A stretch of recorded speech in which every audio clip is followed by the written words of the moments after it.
Hello guys, bersama saya lagi dalam Alright Napa Channel. Satu lagi pendedahan yang amat mengejutkan.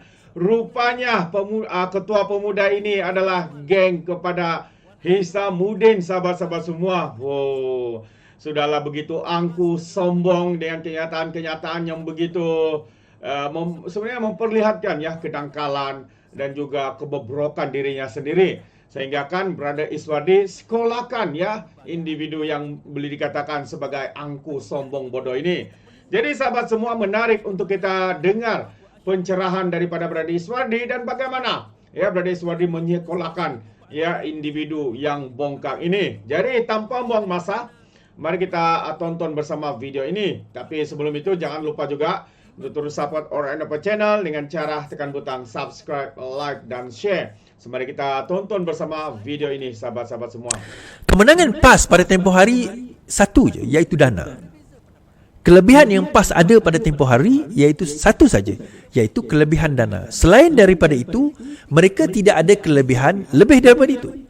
Disebabkan dana mereka yang banyak, maka daripada situ mereka menguasai social media. Itu kita tak boleh nafikan.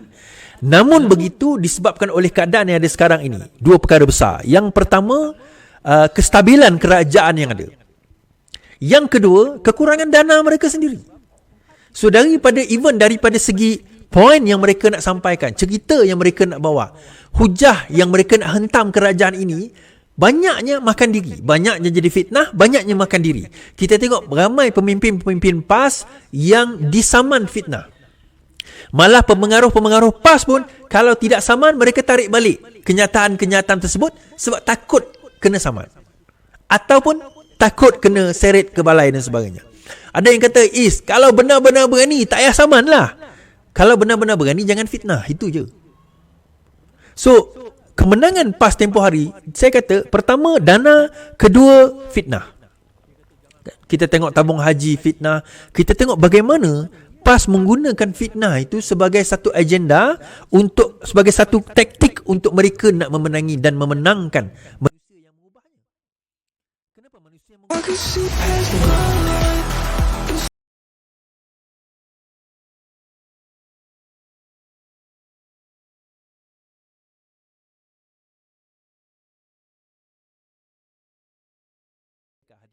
Mereka dalam pilihan raya akan datang. Semua persoalan when it comes kepada PRU16, adakah mereka mempunyai dua elemen itu lagi, iaitu dana, dan yang kedua kebolehan mereka untuk fitnah?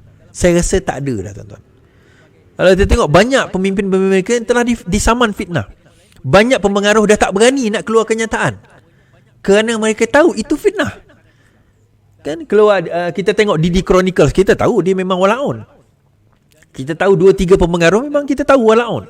So bila dia keluar kenyataan-kenyataan yang akhirnya dikatakan sebagai bercanggah dengan undang-undang, maka daripada situ sendiri mereka terpaksa menarik sokongan, menarik balik video, memadam video, menurunkan posting dan sebagainya, dan akhirnya mereka berasa mereka berada dalam ketakutan. Now, ada yang kata, maksudnya kerajaan ni kejam lah, pergi tangkap pengaruh-pengaruh ini.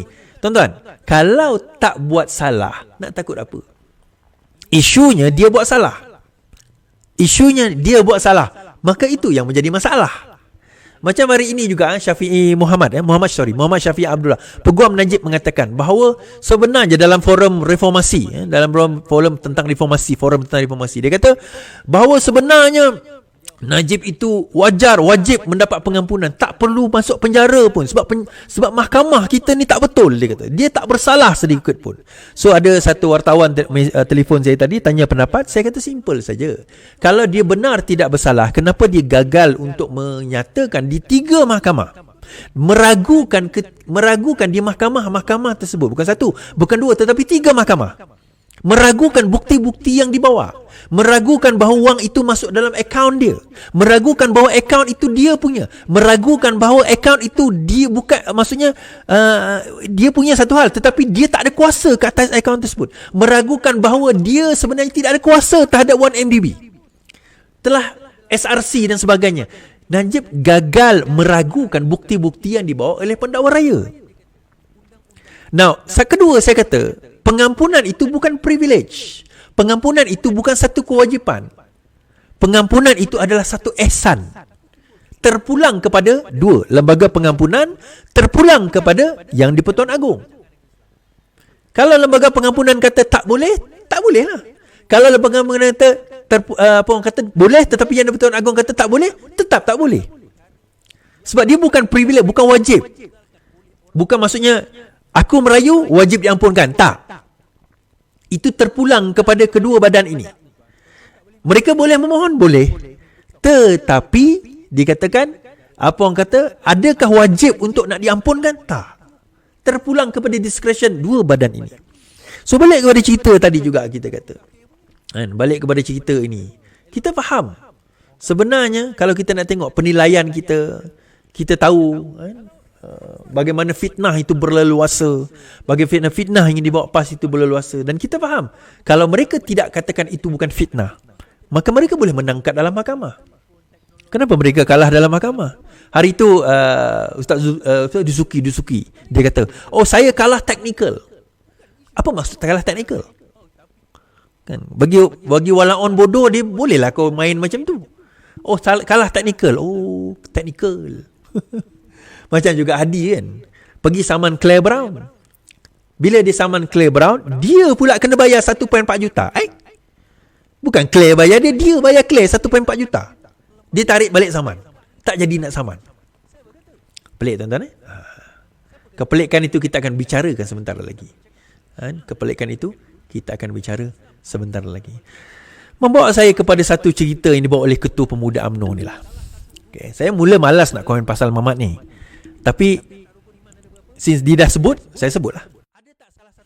Rindu slogan Najib turun, ringgit naik. Oh, dia kata rindulah slogan dia nak sindir lah ni.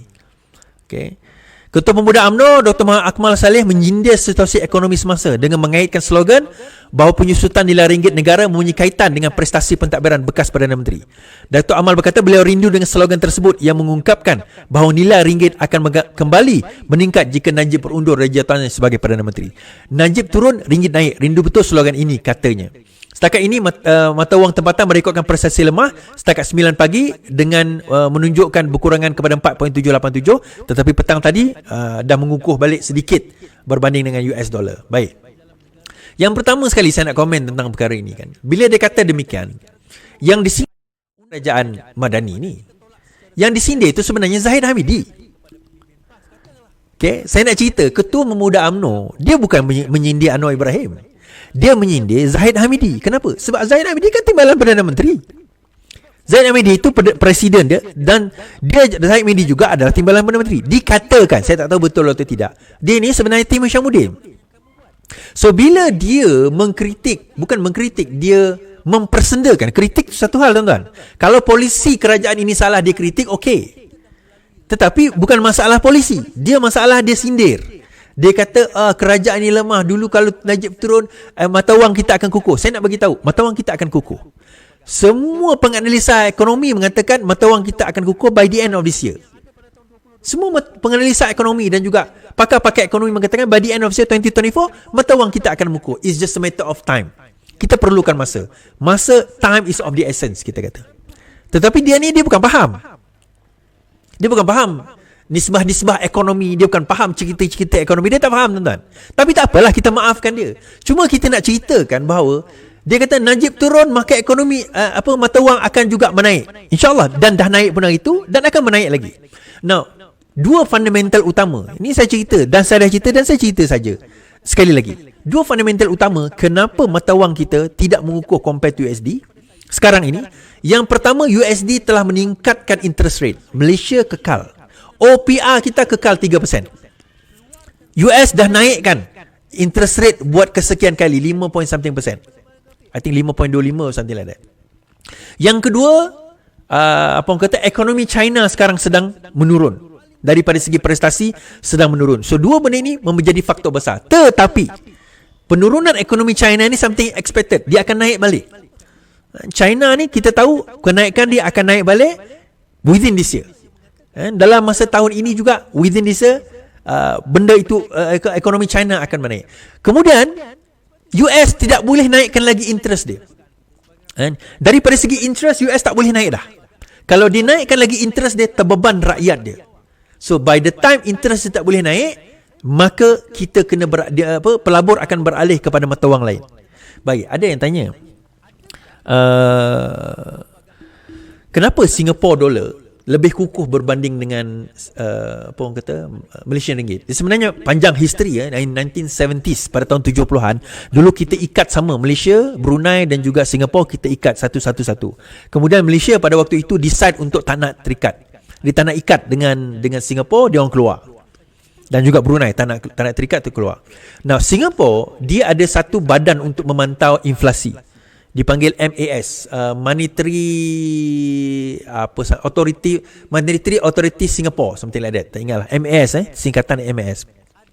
Apa yang Singapore buat? Singapore tak ikat duit dia kepada USD. Kita ikat kepada USD sejak sekian lama. Singapore dia ada basket. Dia ada basket of money. Dia USD dalam tu. Mana-mana negara yang berdagang dengan dia, dia akan ada basket of money kat dalam basket dia. So bila USD mengukuh dan sebagainya, untuk kekalkan dia punya perdagangan dia, maka dia akan dump. Dia akan dumpkan duit. Why? Kenapa dia boleh dumpkan duit? Sebab dia ada duit. Kenapa kita tak boleh dumpkan duit? Sebab kita tak ada duit. Tu je. Sebab itu yang slogan Najib turun tadi tu. Kita cerita pasal luar MDB, billion of dollars. Puluhan bilion kita hilang. Puluhan bilion kita hilang, and yet kita kata kita masih persoalkan pasal Najib. Ya, kita kata itu part of the problems. Not the only problem, part of the problem. Kan? Kalau orang UMNO ada masalah dengan apa yang saya cakap macam ni, pertama sekali tengok dekat Akmal Saleh tu dululah. Kan? Dia pegang jawatan besar, ketua pemuda. Bukan calang-calang punya jawatan tu. Kan? Bukan calang-calang jawatan. Saya ni setakat orang yang buat live setiap malam je. Kan? Kalau kita nak persoalkan lah. Tapi dalam masa sama, Hasan Karim persoalkan. Hasan Karim ni orang PKR. PM digesa perjelas kedudukan ringgit di Parlimen. Hasan Karim. Perdana Menteri Datuk Seri Anwar Ibrahim digesa memberi penjelasan mengenai kedudukan ringgit yang semakin merosot ketika ini di sidang Parlimen yang akan datang. Saya berhak untuk meminta Anwar yang juga Menteri Keuangan supaya secara rasmi menjelaskan dua perkara. Mengapa kedudukan ringgit begitu lemah berbanding USD dan juga Sing dollar. Okey, itu permintaan Hasan Karim. Valid, bagi saya tak ada isu. Walaupun dia sebagai orang di dalam kerajaan, valid untuk dia minta penjelasan. Tak ada masalah. Dan bagi saya, lebih baik kita bertanya soalan demikian dan Datuk Seri Anwar Ibrahim akan jelaskan. Walaupun saya dah jawab, dan tonton dengarlah jawapan Datuk Seri Anwar Ibrahim. Saya percaya Datuk Seri Anwar Ibrahim akan jawab dalam sidang Parlimen nanti. Tapi dengarlah jawapan beliau. Jawapan dia tak lari daripada jawapan saya. Tuan-tuan boleh dengar nanti. Tak percaya, tuan-tuan dengarlah. Dia tak lari. Sebab apa? Sebab tuan-tuan, saya pun baca teks yang sama. Saya pun baca daripada sumber yang sama.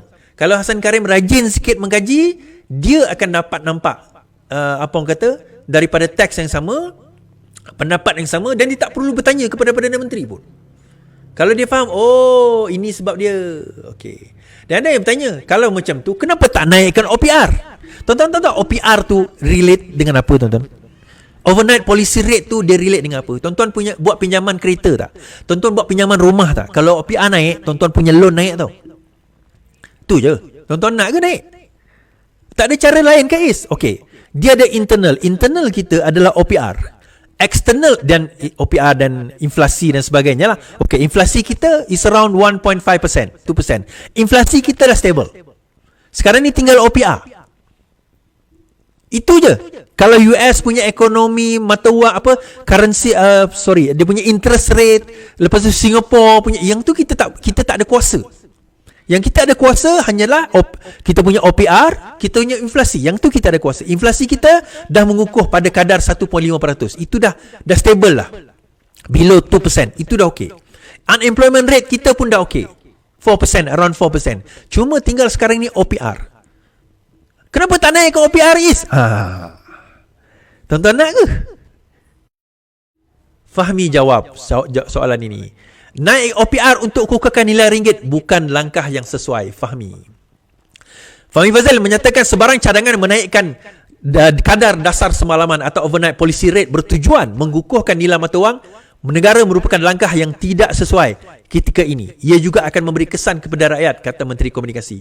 Saya ambil maklum ada setengah pihak beri komen. Saya tak pasti sama ada pihak tertentu ini mahu bank negara naikkan OPR. Saya jangka itu bukan suatu perkara yang akan membantu rakyat pada waktu ini. Beliau berkata demikian dalam sidang media pasca mesyuarat kabinet di Kementerian Komunikasi. Menurut Fahmi, penjelasan mengenai Presiden ringgit telah diberikan oleh Gubernur Datuk Abdul Rashid Ghafur semalam dan Menteri Keuangan kedua Datuk Seri Amir Hamzan Azizan baru-baru ini. Abdul Rashid dalam satu kenyataan dikeluarkan semalam berkata BNM berpendapat bahawa paras ringgit pada masa ini tidak mencerminkan prospek positif ekonomi Malaysia pada masa akan datang dan prestasi ringgit baru-baru ini sama seperti mata wang serantau lain dipengaruhi oleh faktor-faktor luaran. Untuk Hasan Karim, kalau rajin sikit dah dijelaskan dah pun. Tetapi dia nak juga Anwar Ibrahim jelaskan, tak apalah. Datuk Seri Anwar Ibrahim jelaskan. Tapi poinnya tuan-tuan, OPR itu kalau nak dinaikkan, boleh. Tetapi kalau kita naikkan juga, berapa lama kita boleh bersaing dengan US? US sekarang ni interest dia 5 above 5%. OPR kita masih lagi 3%. Masih lagi 3% tuan-tuan. Agak-agak kita nak bersaing dengan US macam tu. Baik, okey, apa yang rancangan di sebenarnya? Okey, kalau macam tu apa rancangan dia is? Tak tahulah. Ini apa yang saya baca. Bank Negara Malaysia. Okey, satu, OPR ni bukan ditentukan oleh kerajaan. OPR bukan ditentukan oleh kerajaan. OPR ditentukan oleh bank negara. Dia ada policy maker yang bukan kerajaan. Okey, itu yang pertama. Perdana Menteri ke Menteri Keuangan, Menteri Ekonomi tidak ada kuasa terhadap penentuan OPR. Okey, mereka boleh bagi pendapat, tetapi penentuan polisi dia ada board dia di dalam Bank Negara Malaysia. Now, apa yang saya nampak Bank Negara Malaysia cuba lakukan ialah OPR akan naik maksimum 3.25, tetapi bukan sekarang. Okey, bila masa OPR akan naik OPR akan naik bila masa US punya interest rate sama ada dia stagnan atau dia dah mula turunkan interest rate. Nah, kenapa nak kena turunkan interest rate? Okey, dua negara sekarang ini menghadapi masalah kegawatan ekonomi. Pertama Jepun, kedua UK. UK dengan Jepun sekarang ni ada masalah kemelesetan ekonomi. Kemelesetan ekonomi. Now US, kalau dia tidak turunkan interest rate, inflasi akan meningkat tinggi. Pong kata, dia punya perbelanjaan akan meningkat tinggi. Kos meningkat tinggi. Bukan perbelanjaan. Kos dia orang akan meningkat tinggi. Bukan inflasi. Kos dia orang. Kan saya kata tadi, kalau interest rate naik, maksudnya daripada segi pembayaran loan dan sebagainya akan juga meningkat. Memang daripada segi mata wang dia mengukuh. Tetapi yang itu akan masalah kepada rakyat. So eventually, bila mereka dah mencapai perkara ataupun objektif mereka daripada segi keuangan, dia akan sama ada stable kan, ataupun dia akan mula perlahan-lahan turun. Perlahan-lahan dia akan turun. So bila dia turunkan interest, masa itu kita naikkan interest rate. Masa itu bila kita OPR kita naikkan OPR kita, di situ kita akan nampak lukratif. Contoh tuan-tuan, kalau kita naikkan sekarang, maksimum kita boleh naik 3.25. Ini bukan undang-undang, ini berdasarkan history 3.25. Kita naik maksimum dah, ceiling 3.25. Tiba-tiba interest rate US turun. Kita nak naik lagi ke? Kena maki kita tuan-tuan. Bukan kita, Bank Negara Malaysia lah kena. So Bank Negara Malaysia bukan masalah maki dia tak kisah. Daripada segi ekonomi kita tak boleh nak berkembang. Sebab apa? Pelabur tu dah tak berminat. Dia nak naikkan, dia akan naikkan apa orang kata kos rakyat. Dalam masa yang sama pelabur nak masuk tak lukratif. Bayangkan pada masa itu ekonomi China pun dah mula mengukuh, ekonomi kita mula membaik, which is by the end of this year. China mula mengukuh, US mula menurunkan interest, ekonomi kita mula membaik. Pada masa itu kita naikkan OPR, pelabur mula naik. Tuan-tuan akan tengok daripada segi apa orang kata mata wang kita akan mengukuh. Dan dijangka akan sehingga RM4.40 by the end of this year. RM4.40 by the end of this. Ini bukan saya cakap, ini pakar ekonomi cakap. Jangkaan pakar ekonomi berdasarkan kepada polisi US dan juga berdasarkan kepada keadaan China. Alright guys, so itu dia satu pencerahan padu ya daripada Brother Iswardi, disertakan dengan bukti, dengan fakta dan juga analisis ya daripada pakar-pakar ekonomi yang menjangkakan ya bahawa ekonomi kita, ringgit kita akan mengukuh ya tahun ini sehingga ke hujung tahun. Tapi yang Lebih mengherankanlah ada individu-individu yang menjadi penghasut ya kepada kerajaan, sedangkan mereka ada dalam kerajaan, diberi jawatan. Adakah apa motif mereka sebenarnya, sahabat-sahabat semua? Mereka cuba menikam dari belakang dan sebagainya. Untuk memberikan kritikan itu bagi pandangan saya tidak masalah. Tapi kalau kritikan itu sudah melampaui batas, ya ada sesuatu yang mungkin sedang direncanakan oleh individu-individu seperti ini. Itu pandangan saya. Terima kasih. Jadi izinkan saya untuk mengundurkan diri, dan seperti biasa peribahasa mengatakan, tapapun kangkap 2 ton keinginan. Dalam bahasa Melayunya, tepuk dada, tanya selera. Sekian saja daripada Alright Dapat Channel. Kita berjumpa lagi. Bye-bye.